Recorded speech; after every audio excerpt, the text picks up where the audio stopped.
자, 두 번째 주제도 재밌는 걸 준비해봤고요. 이번에는 솔리디티가 아닌 좀 다른 거를 한번 준비해봤습니다.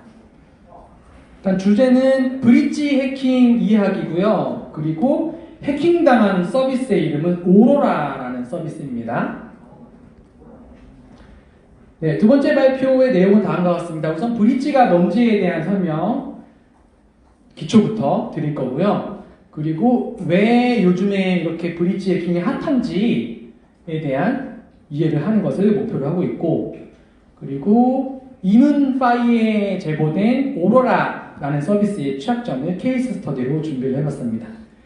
취약점을 요약해보자면 해커가 오로라에 내장되어 있는 스마트 컨트랙트를 악용해서 이더리움에 배포되어 있는 그 오로라 서비스에 필요한 어떤 스마트 컨트랙트에 차곡차곡 쌓여져 온 2천억 원 이상의 잔고를, 그러니까 이더리움이겠죠, 모두 드레인 해올 수 있었던 그런 유형의 취약점입니다.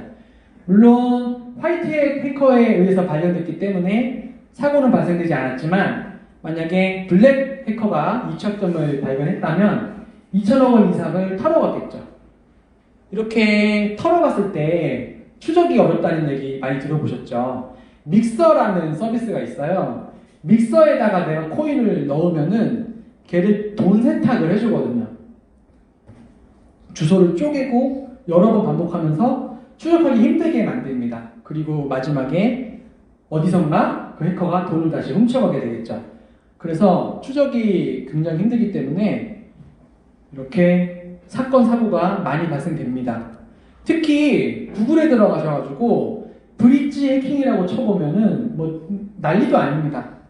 최근에도 털렸고요. 최근에 털린 게 노마드라는 브릿지가 털렸고, 그리고 제목을 보면 반복되는 블록체인 브릿지 해킹 해법 없나, 이런 제목도 보이고, 오른쪽에 보시면 블록체인 브릿지는 왜 해커들의 놀이터가 됐을까, 이런 제목만 봐도 알 수가 있죠.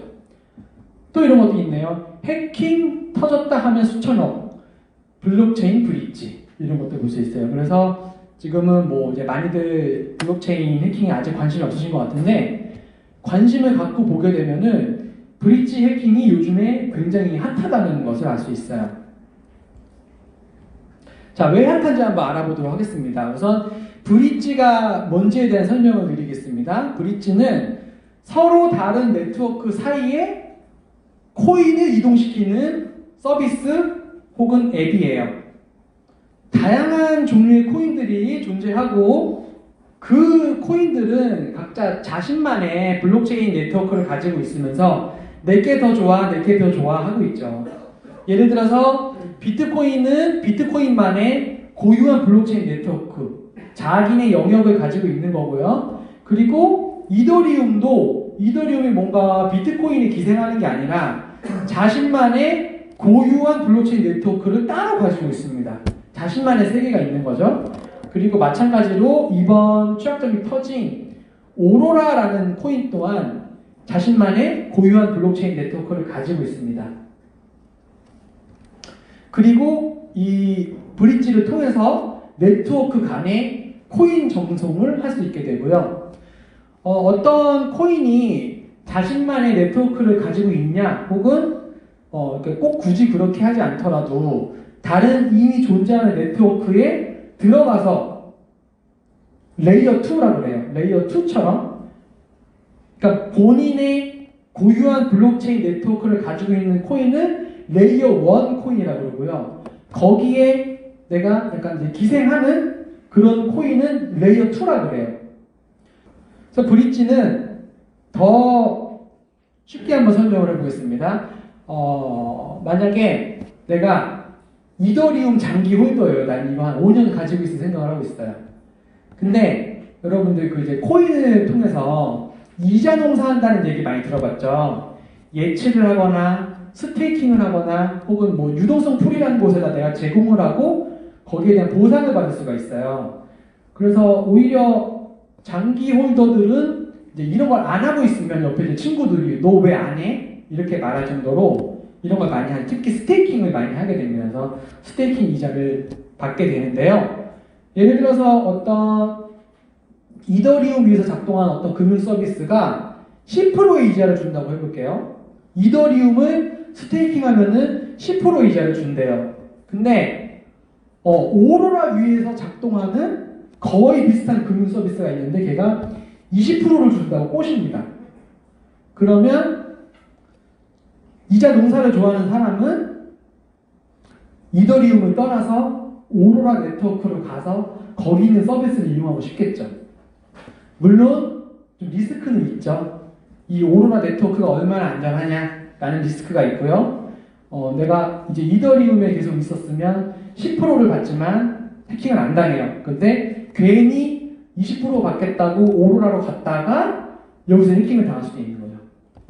그렇기 때문에 오로라에서는 버그 바운티를 하는 거고요. 그래서 화이트햇 해커들이 추적자를 찾았을 때 돈을 훔쳐가는 대신 제보를 하고 보상을 받아야 하기 때문에 이런 서비스에 참여를 하는 거고, 그리고 이런 디파이 앱들은 보면은 들어가면은 보통은 자기네가 얼마나 안전한지 어필을 해요. 그래서 우리가 몇 월 며칠에 몇 년도 몇 월에 며칠부터 며칠까지 어떤 보안업체한테 컨설팅을 받았다, 이런 것들을 어필을 합니다. 그리고 보고서도 다 공개를 하게 되고요.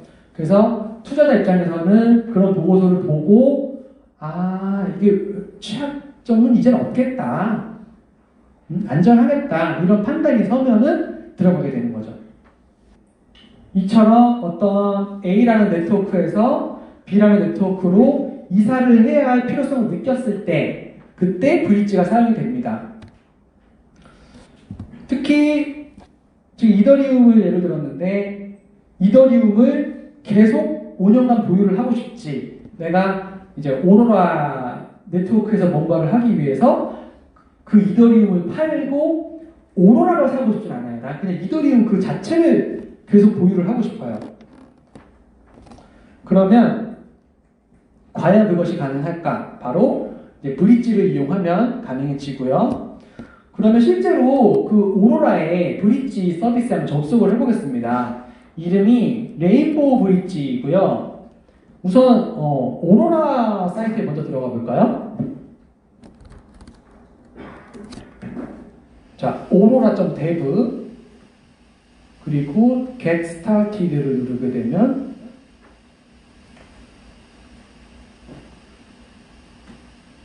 뭐 이렇게 뜨고요.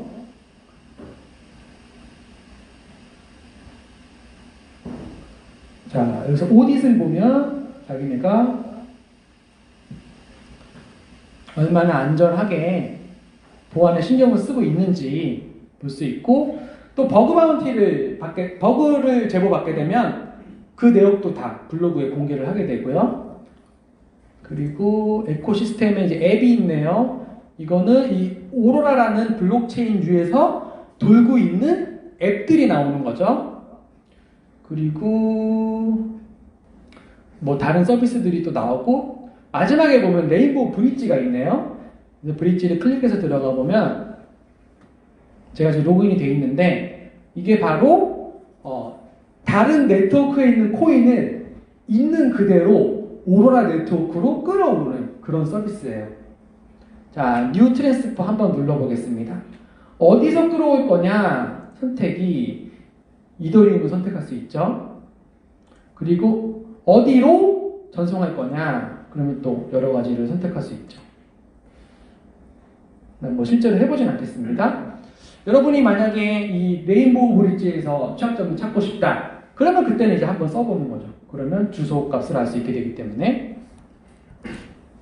그러면 어떻게 이더리움에 있는 이더가 어떻게 오로라로 전송이 된다는 거지? 잘 이해가 안 되실 텐데요. 사실 이해하고 나면 되게 간단해요. 한번 원리를 파헤쳐 보도록 하겠습니다. 자, 첫 번째, 앞에 서비스를 이용해서 사용자가 10개의 이더리움을 이더리움 네트워크에서 오로라 네트워크로 이동한다고 해봅시다. 그러면 이 10개 이더가 어디로 가냐면 그 이더리움 네트워크에 배포가 되어 있는 이더 커스투디안이라는 스마트 컨트랙트로 내 돈이 가요. 그리고 이 이더 커스투디안이라는 스마트 컨트랙트는 이 레인보우 브릿지에서 만든 컨트랙트입니다. 그래서 걔네가 여러 가지 컨트랙트를 사용하는데 그 중에 하나가 이제 이더리움 측에서 돌고 있는 거고, 반대로 뭐 이제 오로라 측에서 돌고 있는 컨트랙트도 있겠죠. 그래서 이 이더 커스투디안이, 이 커스투디안이라는 단어가 그냥 뭐 금고 정도로 생각하시면 돼요. 금고에다가 내가 이더를 넣는 거예요. 한번 들어가서 볼까요?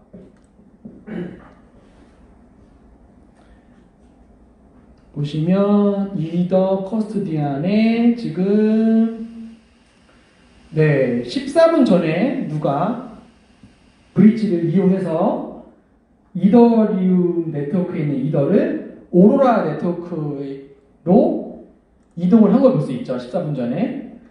그리고 요 위에 있는 얘들을 보면은 왜 얘네는 안 봐요? 라고 할 수도 있는데, 얘네는 보면은 여기 보시면 펜딩이라고 되어 있어요. 펜딩. 그래서 내가 트랜지션을 날릴 때 그 가스비를 정할 수 있거든요. 나는 가스비 너무 많이 내고 싶진 않다. 조금만 내고 싶다. 그래서 이 조금의 가스비라도 받고선 블럭을 생성해줄 사람 있으면 해달라. 이런 식으로 보낼 수 있거든요. 근데 얘네들은 가스비를 너무 작게 내가지고 지금 아무도 이 트랜잭션을 수락을 안 해주고 있는 거예요. 그래서 펜딩이 걸린 거고요. 그래서 펜딩을 제끼고 여기서부터 보는 게 맞아요. 그래서 쭉 보시면 트랜잭션을 볼 수 있고, 그 다음에 마찬가지로 우리 컨트랙트를 봐야 되겠죠? 컨트랙트 보시면 소스를 전부 다 볼 수 있습니다. 그리고 자, 이 금고에 쌓여있는 돈을 볼까요? 보시면 1, 10, 100, 1000만, 10만, 100만, 1000만, 5200만 달러, 우리나라 돈으로 600억 이상, 600억 이상이 이 금고에 들어가 있어요. 그래서 해커가 만약에 이 이더 커스토디안을 털게 되면은 600억 이상을 탈취해 갈 수 있는 그런 공격 대상인 거죠. 만약에 여러분이 이 브릿지를 이용해서 돈을 송금한다면 다음과 같은 함수가 호출이 됩니다. 이 이더 커스토디안의 주소에다가 디파짓이 입금이라는 뜻이거든요. 디파짓 to EVM은 뭐냐면 그냥 그 오로라라고 보시면 돼요. 오로라에 있는 EVM을 말하는 거예요. 그래서 이 함수 호출하면서 거기다가 인자로 오로라 측에도 어떤 내 지갑 주소가 있을 거잖아요. 이더리움 측에 내 지갑 주소가 있는 것처럼. 그래서 그 주소를 명시해 주시면 되고요. 그리고 내가 코인을 이동하고자 하는 그 금액을 메시지 밸류에다가, 그러니까 실제로는 그 밸류가 되겠죠. 밸류라는 파라미터에다가 12도를 넣어주면 돼요. 그러면은 내 코인이 오로라 측으로 이동을 하게 됩니다. 그래서 아까 트랜잭션을 보시면은 디파짓 투 EVM이 많이 떠 있는 거를 확인할 수 있고요. 그리고 그러면 다음 스텝은 뭐냐? 이 이더 커스토디안이 이 사용자로부터 받은 10개 이더리움을 언젠가 다시 돌려줄 때까지 잘 보관하고 있어요. 금고처럼. 이거를 이제 락드라고 표현을 합니다. 이제 블록체인 업계에서는 락드라고 표현을 해요. 락드라고 해서 뭔가 어떤 실제로 특정 액션이 있는 게 아니라 그냥 보관하고 있는 것 자체가 락드예요. 약속하는 거예요. 이 사람 믿고. 물론 이 사람이 자기 컨트랙트에 쌓인 600억을 그걸로 막 재투자를 하거나 할 수 있겠죠. 근데 우리는 그걸 믿고 그냥 맡기는 거고, 실제로 나쁜 짓을 한다면 트랜잭션에 다 보이기 때문에 바로 적발이 되겠죠. 그리고 뭐 이제 뭐 스캠 코인, 뭐 스캠 서비스 이런 거 많이 들어보셨죠? 사기치는 거. 만약에 이 오로라가 진짜로 사기꾼들이라면은 언젠가 진짜 뽑아갈 수도 있겠죠. 그거 아무도 장담 못하는 거죠. 그래서 투자를 하시기 전에 누가 만든 거냐, 그 사람이 그 전에 이력이 있냐, 예를 들어서 뭐 구글에서 나온 사람이냐, 이런 것들을 많이들 보시고 투자를 하시게 되는 거죠. 그러면 그 다음 스텝은 뭐냐? 그냥 그 10개 이더를 보관하고 끝나면 안 되겠죠. 말이 안 되죠. 10개 이더를 가지고 있으면서 동시에 내가 10개의 이더를 잘 받았다라는 이벤트 로그를 발생시켜요. 이게 핵심입니다. 로그를 발생시켜요. 이게 무슨 말이냐? 트랜잭션에는 로그를 남길 수가 있어요. 한번 볼까요? 자, 트랜잭션 하나 클릭을 하고요. 그 다음에 로그를 보시면 남겨진 로그를 볼 수 있어요. 물론 로고를 안 남기는 트랜잭션도 있겠지만 이처럼 이제 로고를 남기는 트랜잭션이 많고요. 특히나 이 브릿지 서비스에서는 이 로고를 남기는 부분이 핵심이에요. 내가 돈을 받았다는 것을 여기다가 이 로고로서 증명을 하는 거예요. 보시면 로그 이름은 디파짓, 입금 받았습니다. 그리고 보내야 될 곳은 오로라에 있는 이 주소로 보낼 것입니다. 그리고 보내는 양은 이만큼의 이더리움을 보내겠습니다. 라고 이 로그를 찍은 거예요. 이제 솔리디티에서 로그를 찍을 때는 emit이라는 키워드라 그래야 될까요? emit이라는 키워드를 이용을 하면 내가 원하는 로그를 찍을 수가 있고요. 그래서 코드를 보시면 이제 emit하는 부분이 나오게 되고요. 그러면 다음으로 그 오로라 측의 또 다른 앱이 이 이더 커스토디안의 로그를 계속 모니터링하고 있어요. 계속 패칭을 하면서 초단위로 계속 패칭을 하면서 로그를 보고 있다가 만약에 디파짓 이벤트가 발생됐다. 그러면 누군가 쪽에 입금을 했다는 거잖아요. 그러면 걔를 읽어서 누구한테 얼마를 보내야겠네? 라고 파싱을 한 다음에 그걸 실제로 보내요. 이게 바로 이제 오로라 측에서 이루어지는 과정입니다. 아까까지는 이더리움 측에서 이루어진 과정이고 이번에는 오로라 측에서 이루어지는 과정이에요. 그래서 해당하는 코드가 다음과 같고요. 이처럼 서로 다른 네트워크에서 코인이 이동한다는 게 말이 안 된다고 생각할 수도 있는데 원리는 바로 받은 돈을 A쪽에서 묶어두고 그 다음에 B쪽에서 그럼 어떻게 할까요? 그 로그만큼 어떻게 보면 그 가상의 이더리움을 B에서 만들어요. 주조를 해요. 민팅이라고 그러는데 주조를 하게 됩니다. 그러면 이거를 코인이 이동했다라고 약속을 하는 거죠. 반대로 만약에 오로라에 있는 이더를 이더리움 네트워크로 이동을 한다. 그럴 때는 지금 설명드린 거를 반대로 생각하시면 돼요. 네, 그 오로라 측에서 누가 얼마 출금 요청했다. 아까 입금이었으니까 이번에는 출금이겠죠. 입금은 디파짓, 출금을 윗드로를 했다라는 로그를 생성을 하고요. 그리고 마찬가지로 그 탐지하는 애가 이 오로라 측의 로그를 탐지하게 되면 그때는 다시 이더 커스토디 안에 그 묶여있는 돈을 출금 요청을 해요. 그럼 출금 요청을 할 때는 withdraw라는 함수로 호출하게 됩니다. 그러면 그동안 잘 보관돼 있던 그 10개 이더를 다시 누군가에게 돌려주게 되는 거죠. 이게 바로 브릿지의 작동 원리예요. 그리고 오로라 측에서는 그러면은 12더를 이미 전송을 했는데 오로라 측이 12더를 그대로 가지고 있으면 안 되잖아요. 그럼 약속에서 어긋나잖아요. 그래서 오로라 측의 12더는 소각을 해버립니다. 이걸 버닝이라고 해요. 소각을 해버리고 이렇게 해서 오로라의 이더가 이더리움의 이더로 돌아가게 되는 거죠.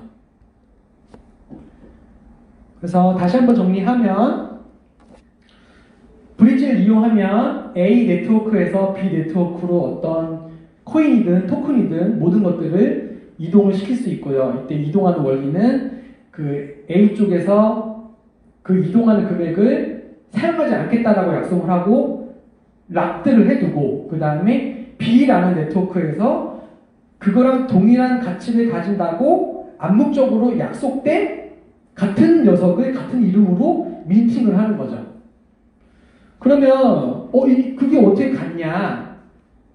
B에서 만들어진 거는 그건 가짜 아니냐라고 생각할 수 있는데 사실 A에서 그만큼의 가치를 잘 묻고 있는다라고 약속만 해준다면 그러면 B 네트워크에 있는 그 10개의 코인이 그만큼의 가치를 한다고 볼 수 있는 거죠. 왜냐하면 이렇게 새로 민팅해가지고 만들어진 코인을 더했을 때 전체 그 이더리움 네트워크의 토탈 서플라이가 변하지 않게 되기 때문에, 왜냐면은 A의 그 이더 커스디안이라는 그 컨트랙트에서 10개를 지금 랍드를 했기 때문에 없는 거랑 마찬가지잖아요. 거기에서는 없는데 B에서 10개를 만들었기 때문에 토탈 서플라이를 합치면은 변경되지 않고, 그렇기 때문에 이제는 결국에는 돈이라는 게 가치잖아요. 토탈 서플라이가 변하지 않았기 때문에 가치 또한 변하지 않는다라고 약속을 하는 거죠. 그래서 이더리움에서 오로라로 이더리움을 보내고자 하는 사용자가 많아지면 많아질수록 이더 커스토디안이라는 발음이 어렵네요. 드안이라는 금고에는 많은 돈이 쌓이게 되는 거고요. 그렇기 때문에 해커들, 뭐 예를 들어 북한 해커들이 주로 노리는 대상이 자연스럽게 브릿지가 되는 거죠. 왜냐하면 아까 보셨던 로또 서비스나 혹은 가위바위보 서비스와는 비교할 수 없을 정도의 돈이 여기 묶여있기 때문에. 네. 그래서 브릿지는 해킹을 하게 되면 버그 바운티 비용도 높고요. 당연히 높고, 그리고 해킹 사고가 발생했을 때 2천억, 3천억 이런 식으로 엄청나게 털리게 됩니다. 자, 퀴즈 한번 내볼까요? 그러면 되게 이제 재밌는 이야기인데, 이처럼 어떤 브릿지나 어떤 블록체인 서비스에서 해커에게 뭐 2천억 원을 털렸다고 해봅시다. 그러면 그 털린 애들이 주로 하는 행동이 있어요. 그게 뭘까요? 네! 몬스터. 그건 털어간 애들이 하는 거고, 털린 애들이 주로 하는 어떤 절차가 지금 약간 뻔한 절차가 있어요. 뭘까요? 출금 금지 요청. 돈이 이미 그것도 말이 되네요. 또 다른 게 또 있습니다. 사과문 올리기. 사과문 올리기, 그것도 있는데 다른 게 또 있습니다. 올려달라고 하는 거. 오, 비슷한데 누구죠? 네, 좀 더 자세히. 부분은 줄 테니까 나머지는 돌려달라. 맞습니다. 정답. 친구 이름 적어주고요. 이게 뭐랄까, 트렌드라 그래야 될까? 이게 털리면은 그 털린 업체 측에서 호소문을 올려요. 그러면서 뭐라 그러냐면은 되게 웃긴데, 디어 해커라고 하면서 올려요. 친애하는 해커라고 하면서 당신이 훔쳐간 돈을 돌려줬으면 좋겠어.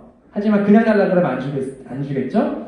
그 대가로 10%를 바운티 비용으로 줄게. 라는 게 요즘의 트렌드예요. 그래서 2천억을 털리게 되면 200억을 해커가 먹고 나머지 1,800억을 돌려주는 거죠. 근데 실제로 성공한 사례는 저는 없는 걸로 알고 있어요. 왜냐면은 뭐 해커 입장에서는 2천억 다 먹고 싶겠죠. 예. 그리고 이것도 조심해야 될 게 뭐 이렇게 나중에 혹시나 어떤 해킹에 성공하더라도 절대 이렇게 하면 안 되는 게, 이렇게 해서 1,800억 원을 돌려받았을 때, 그리고 시간이 지난 후에 저 사람이라는 게 밝혀졌어요. 그러면 어떻게 할까요? 너 전에 1,800억 돌렸으니까 고마워 그럴까요? 아니면 지금이라도 깜빡에 넣을까요? 당연히 후자겠죠? 그래서 이거는 뭐 절대로 하면 안 되는 행동이고요. 이제 블랙햇 해커들이 하는 행동이고요. 그래서 결론은 이렇게 양방향 코인 이동에 모두 이벤트 로그가 중요한 역할을 한다는 것을 알 수 있었고요. 그렇기 때문에 만약에 해커가 이벤트 로그를 조작할 수 있다면 털리게 되는 거죠. 실제로 이 버그 바운티도 해커가 이벤트 로그를 가짜로 만들어서 털게 됩니다. 네, 다음으로는 오로라의 취약점입니다. 오로라의 취약점은 오로라 네트워크에서 이더리움 네트워크로 출금하는, 그러니까 위드로우 쪽에서 발생하게 됩니다. 자, 입금 구간의 코드를 먼저 볼까요? 자, 입금 구간을 안전하다는 걸 먼저 보겠습니다. 코드를 보시면 제가 설명드린 것처럼 실제 코드도 너무 단순해요. 오른쪽 사진을 보시면 디파짓 투 EVM, 이 EVM이 그 오로라 측을 얘기한다고 했죠. 거기에 받을 사람 하면서, 여기 표시는 게 있나? 없네. 네, 받을 사람 하면서 내가 메시지 밸류를 보내게 되면, 그러면 그냥 기본적인 체크하고 그 다음에 init이 로고를 남기는 키워드라고 했잖아요. 그래서 init 디파짓을 호출을 합니다. 그리고 거기에는 오로라에 누가 얼마를 받는다 끝. 이게 그 오로라 측의 입금 구간의 코드의 전부예요. 다시 한번 말씀드리지만 이 마지막에 로그를 남기는 부분이 중요하다는 거죠. 그럼 다음으로는 취약점이 존재하는 출금 구간의 코드를 보겠습니다. 한번 들어가서 볼까요? 보시면 exit to ethereum이라는 함수고요. 코드를 쭉 보시면은 로그를 만들어서 여기서 그 로그를 사용하는 부분을 볼 수가 있습니다. 마찬가지로 로그를 만들어내는 게 이 함수의 핵심 역할이고요. 중간에 이거 좀 헷갈려요 라고 할 만한 부분은 뭐 0인지 1인지 그 분기하는 부분이 있는데 그 이제 코인과 토큰이 있잖아요. 코인은 아까 말씀드린 대로 레이어 1 그러니까 이더리움 네트워크에서 사용되는 그 화폐가 코인인 거고 토큰은 뭐냐면은 그 이더리움이라는 네트워크 위에서 가상의 화폐를 다시 만드는 거예요. 그 토큰이라고 합니다. 그래서 여러분이 알고 있는 대부분의 가상 화폐들이 아마 토큰일 가능성이 높고요. 코인보다는. 그래서 그 네트워크의 메인 가상화폐가 코인, 그리고 거기서 만들어진 어떤 서브 화폐들이 전부 다 토큰. 또 이제 토큰 만들기가 되게 쉬워요. 코드로 짠다면 10줄 이내로 토큰을 만들거든요. 그래서 이게 참 골 때리는 거죠. 왜냐면 10줄로 해가지고 뭐 몽토큰 이런 식으로 만들어가지고 사람들 모으는데 사람들은 그냥 좋다고 달려들어가지고 돈을 막 넣는 거죠. 그래서 여러분들 뉴스 보면은 막 네임밸류 없는 사람들이 막 토큰 만들어가지고 할아버지 할머니들 모아가지고 파는 거 뉴스에서 많이 봤죠. 네, 그런 식으로 하는 거예요. 근데 그 토큰이 모르는 사람이 봤을 때는 와 되게 기술적으로 어려운 걸 만들어서 이렇게 하나보다 라고 할 수 있지만 아는 사람이 봤을 때는 10줄 코드에다가 그중에 3줄만 내가 원하는 걸로 몽토큰, 총 발행량 얼마 이런 식으로 하면은 그냥 만들어지거든요. 그냥 그 코드 가져와서 디플로이 하면은 몽토큰 만들어지는 거거든요. 근데 이제는 아는 사람이 봤을 때는 너무 좀 황당한 거죠. 근데 그건 토큰도 많이 털리나요? 네? 그건 토큰도 많이 털리나요? 토큰은 그 토큰을 만드는 그 규약이 있어요. 그 규약에 만약에 문제가 있으면 털릴 수 있죠. 그리고 그 규약에 맞게 규약대로 내가 따라 만드는 사람도 있어요. 물론 이제는 아까 세 줄이라고 말한 거는 그 토큰을 만들 수 있는 라이브러리를 제공하거든요. 그러면 지금 이제는 많이들 사용되는 뭐 오픈 제플린 이런 많이 사용되는 라이브러리가 있어요. 그걸로 만들면은 이제 안전하다고 보장이 돼 있는데 그게 아니라 나는 직접 만들 거야 하면서 그 규약을 보면서 직접 만들어요. 그런 토큰에서는 취약점이 많이 발생하죠. 네. 토큰에서는 취약점이 많이 발생합니다. 그래서 보면은 이 0이냐 1이냐 분기하는 부분은 0은 코인이고 1은 토큰이에요. 그 차이인 거고요. 0은 이더리움이고 1은 그 이더리움에서 돌고 있는 수많은 토큰들. 이 다음 단계로 가게 되면은 너 이더리움 네트워크에서 이더리움 코인 보낼래? 아니면 토큰 보낼래라고 하는데 토큰이 엄청나게 많이 뜨죠. 그래서 그 보내는 주소가 좀 더 자세히 말하면 첫 바이트가 00일 때는 이더리움으로 처리하고요. 첫 바이트가 01일 때는 토큰으로 처리해요. 그래서 그냥 그 부분입니다. 거기에 따라서 적합한 로고를 만들어주는 부분이고요. 다시. 그러면 지금 출금하는 함수를 봤는데 자세히 보면 조금 이상한 부분이 있어요. 우선은 뭐 첫 번째로 생각할 수 있는 부분은 코드가 솔리디티가 아닌 것 같아요. 네. 이 오로라라는 엔진은 러스트라는 언어로 만들어져 있습니다.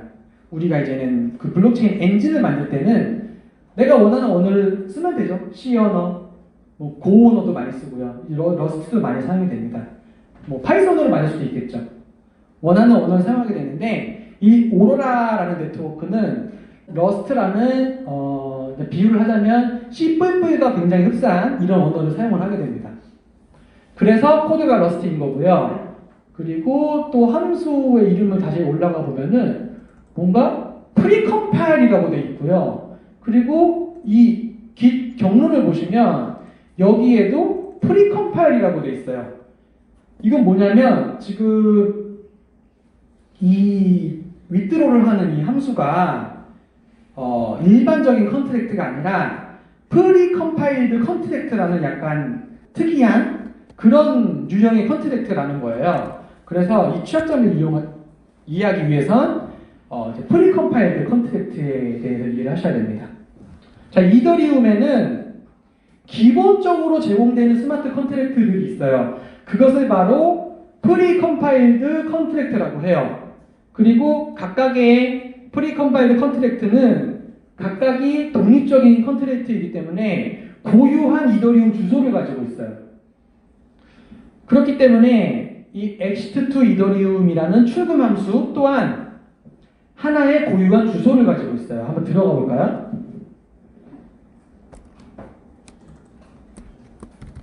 그러면 저 프리컴파일드 그 컨트랙트에서 취약점이 터진 적이 있나요? 그쵸. 바로 이 프리컴파일드 컨트랙트에서 취약점이 발생합니다. 네. 여기서 이제는 블록체인 익스플로러로 들어갈 건데 지금 오로라 쪽을 들어가 볼 거기 때문에 오로라 스캔으로 검색을 합니다. 검색을 해보면 얘가 바로 그 ext2 이더리움이라는 함수에 해당하는 컨트랙트고요. 돈을 또 엄청나게 들고 있는 걸 볼 수 있죠. 얘가 그 이더리움 측의 이더 커스토디안에 매치가 되는 그런 애기 때문에 얘도 돈을 많이 들고 있겠죠. 그러면 아직 프리컴파일드 컨트랙트가 잘 이해가 안 돼요 라는 분은 그 이더리움에서 기본적으로 제공하는 그 컨트랙트 목록을 한번 보시면 이해가 좀 쉬울 거예요. 여기 들어가 보시면 이더리움에서 제공하고 있는 기본 컨트랙트 9개입니다. 그리고 주소가 되게 짧죠. 1번, 2번 이게 주소예요. 그래서 이 주소에다가 내가 파라미터를 넣으면 여기 이 디스크립션에 있는 이런 행위들을 할 수가 있어요. 그러면 이런 걸 왜 하냐? 예를 들어서 자 2번 컨트랙트를 보면 샤256이잖아요. 그래서 우리가 이제 컨트랙트를 짜다 보면 샤256을 써야 되는 경우가 생길 텐데 샤256을 솔리디티로 다 짠다고 생각해 보세요. 코드가 많아지는 건 둘째치고 그리고 그 우리가 어떤 스마트 컨트랙트를 디플로이 할 때 그 코드의 양만큼 가스비가 나가거든요. 그래서 코드의 분량이 많아지게 되면 디플로이 할 때 돈이 많이 들어가요. 그래서 그냥 이런 자주 사용되는 함수들은 프리 컴파일드 컨트랙트로 엔진에 넣어버려가지고 이용자들이 바로바로 불러다가 쓸 수 있게 하는 거죠. 그게 바로 프리 컴파일드 컨트랙트의 목적이고요. 그리고 근데 이상하네요. 오로라는 이더리움이 아닌데 왜 오로라에도 계속 EVM이 나오고 왜 계속 이런 프리컴파일드 컨트랙트가 나오죠? 라고 생각할 수 있는데 사실은 오로라가 그 이더리움의 오픈소스를 그대로 가져와가지고 자기네가 브릿지 기능을 넣어서 만든 서비스예요. 그러니까 이더리움의 짝퉁? 약간 이런 개념이에요. 근데 물론 더 좋은 기능이 있으니까 사람들이 여기 모이겠죠. 네, 이더리움보다 더 좋아. 뭐 브릿지 기능도 되고 이자도 더 많아. 이런 것들이 있으니까 오겠죠.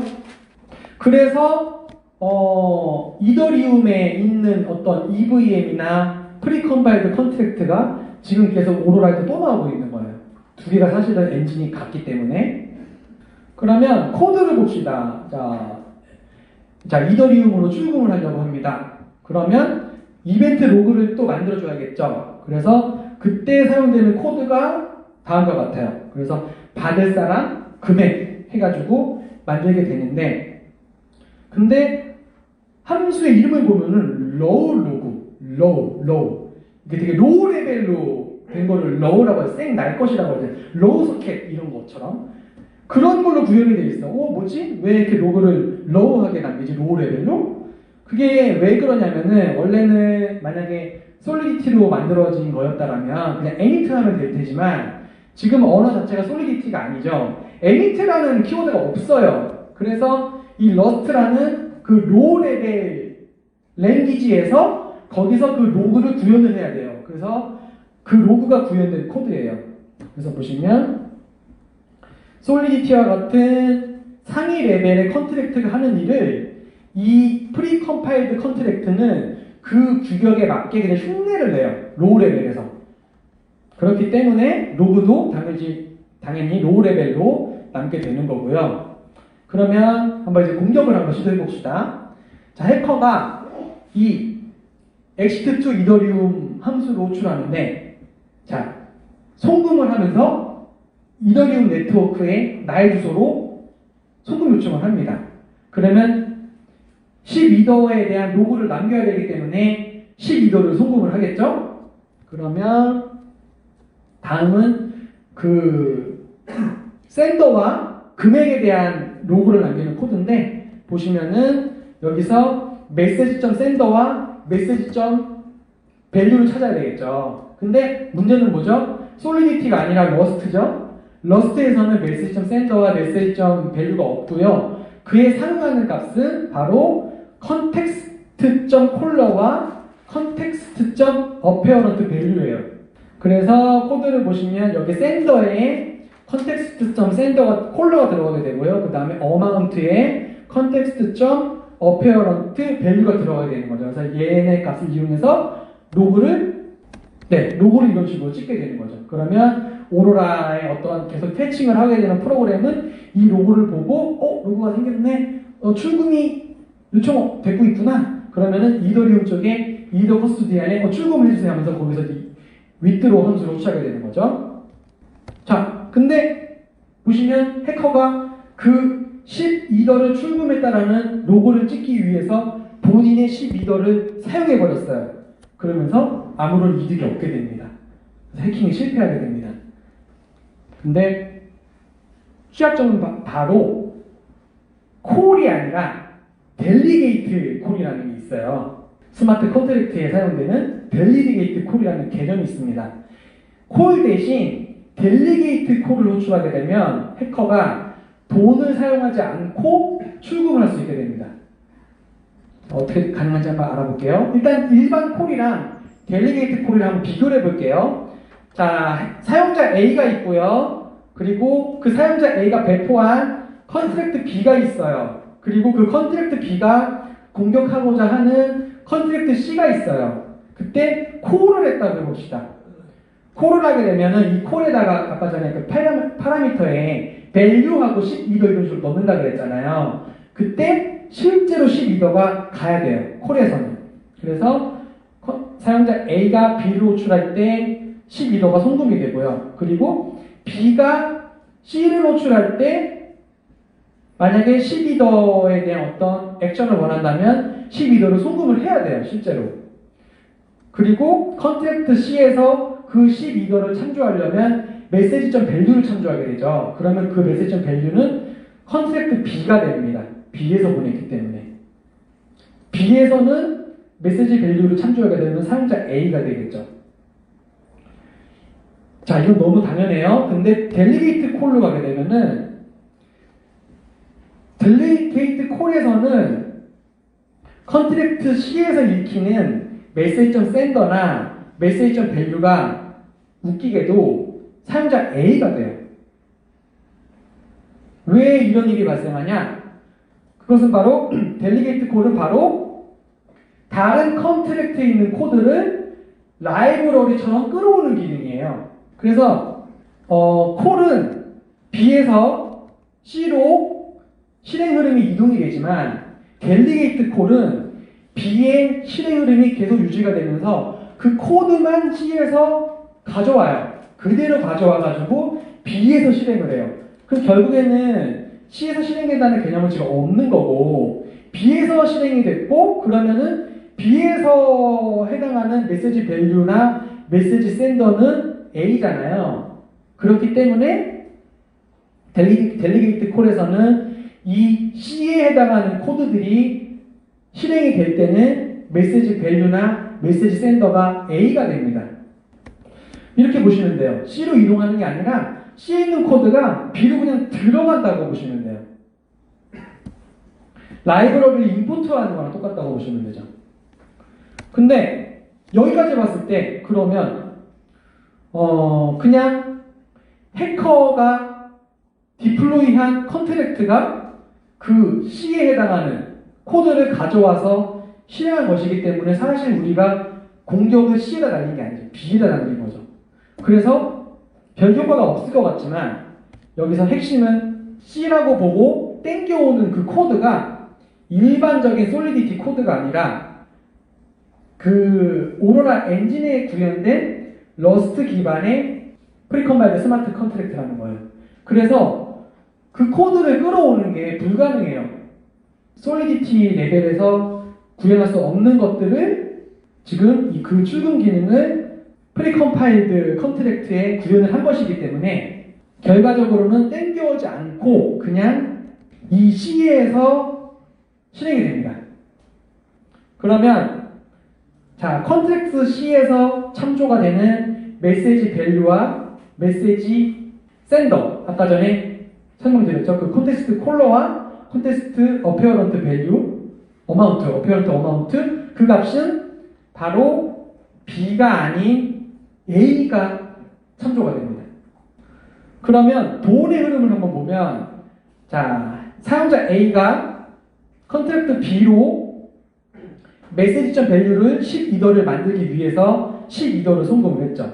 그리고 컨트랙트 B가 컨트랙트 C를 호출할 때는 델리게이트 콜을 호출했고 델리게이트 콜은 아까 설명드린 대로 다른 컨트랙트에 있는 코드를 가져와서 내 쪽에서 실행하는 개념이기 때문에 송금이라는 개념이 아예 없어요. 다시 말해서 콜 함수에는 파라미터에 송금하고자 하는 어마운트가 들어가지만 델리게이트 콜에는 파라미터에 그 어마운트나 밸류 자체가 없어요. 아예 송금하는 개념이 없어요.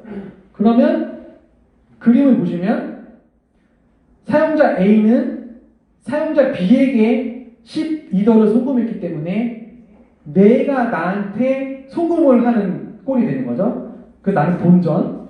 그리고 컨트랙트 C는 받은 게 없음에도 불구하고 메시지 밸류를 참조했을 때 12도가 참조가 됩니다.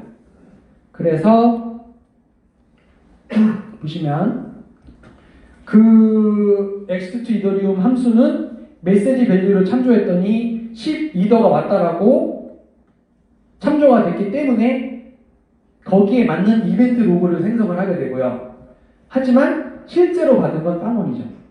실제로 받은 건 빵원이에요. 그러면 그 오로라에 그렇게 패칭하는 프로그램은 로그만 무조건 믿고 있기 때문에 그 로그만을 믿고 그 이더 커스디안 컨트랙트에게 윗드로를 호출을 하게 되는 거죠. 그러면 그 윗드로는 인자로 주어진 해커의 주소에게 송금을 하게 되고 해커는 자기가 10 보낸 거를 자기가 받았으니까 결국에는 빵원을 소비하면서 10원을 받게 되는 거죠.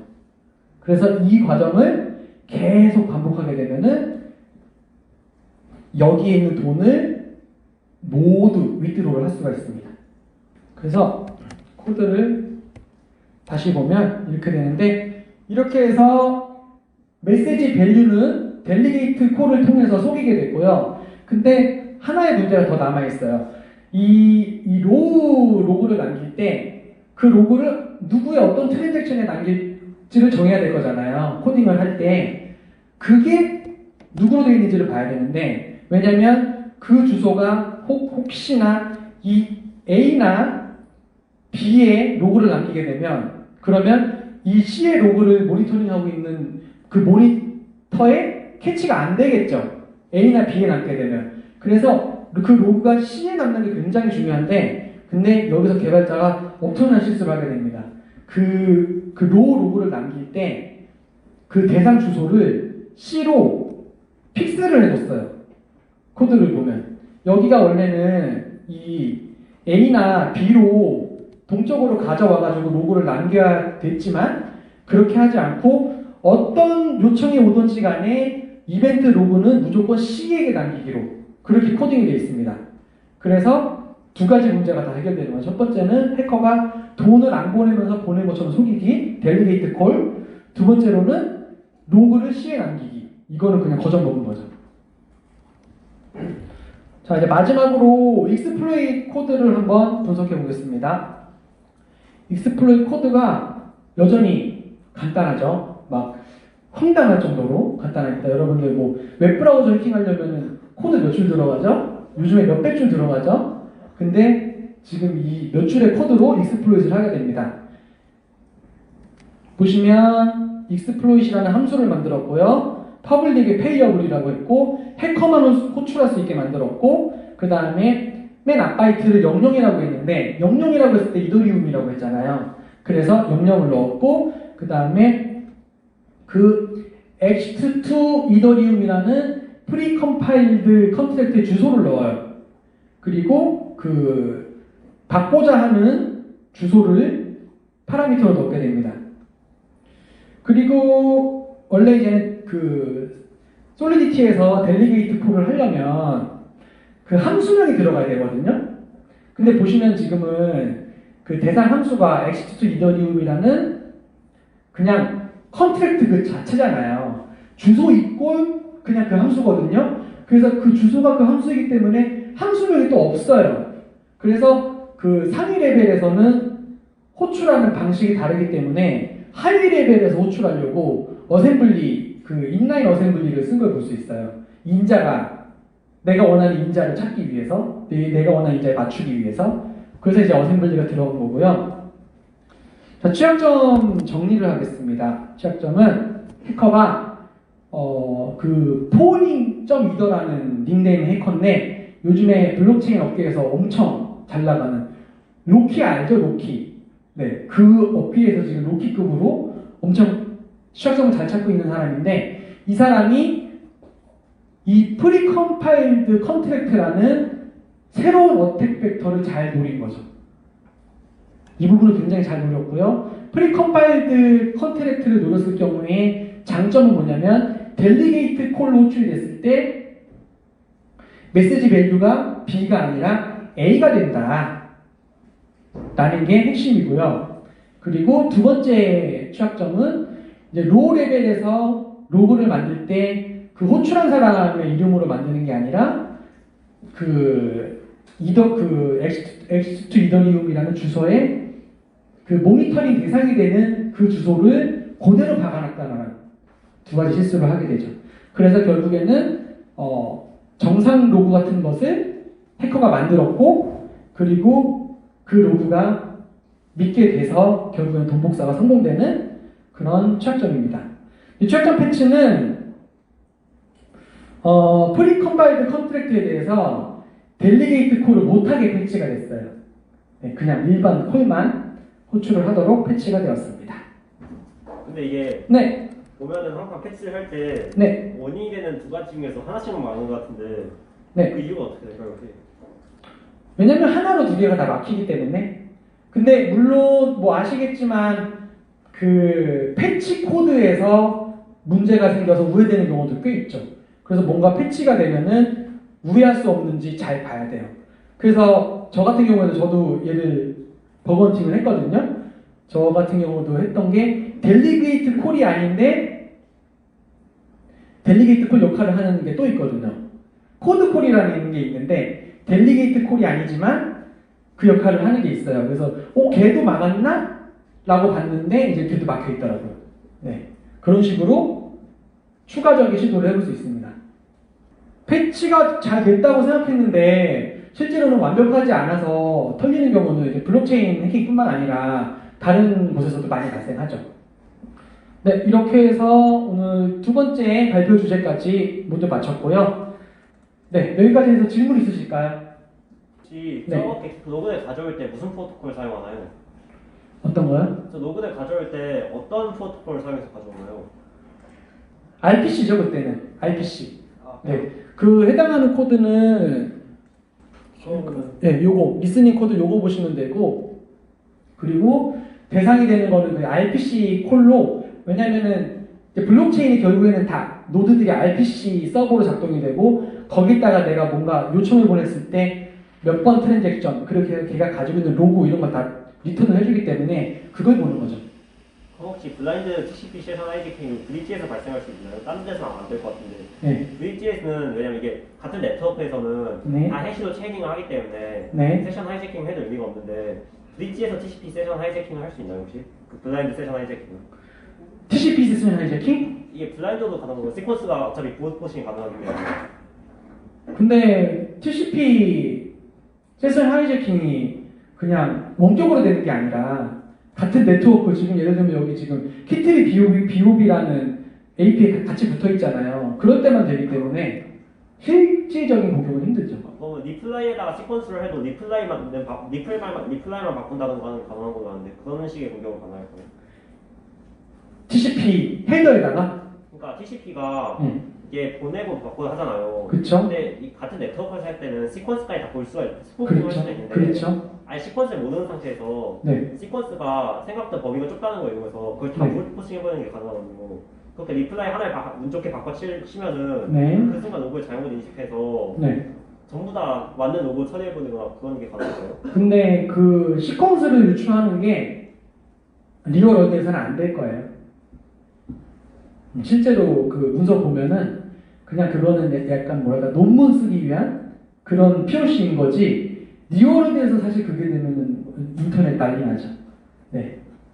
근데 뭐 그런 관점으로 파보는 것도 괜찮을 것 같아요.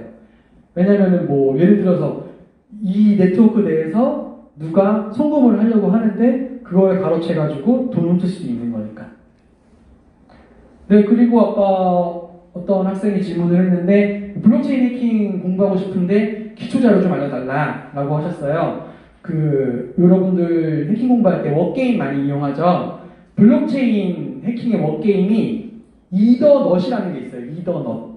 이더넛이라는 워게임 이용해 보시면 좋고요. 그리고 제일 좋은 거는 아까 누차 설명드렸듯이 이 블록체인계에서는 어떤 사고에 대한 레포트나 어떤 그 취약점에 대한 상세한 설명이 전부 다 공개가 되기 때문에 그거를 공부하는 것만큼 좋은 게 없습니다. 네. 그래서 그런 문서를 많이 보시기를 추천을 드리고 특히 이뮤니티 블로그에 들어가면 그런 글들이 굉장히 많기 때문에 그런 것들을 보면서 블록체인 해킹의 어떤 해킹 유형들을 하나씩 학습을 해 나가시면 좋을 것 같아요. 네, 또 질문 있으실까요? 네, 질문 없으시면요.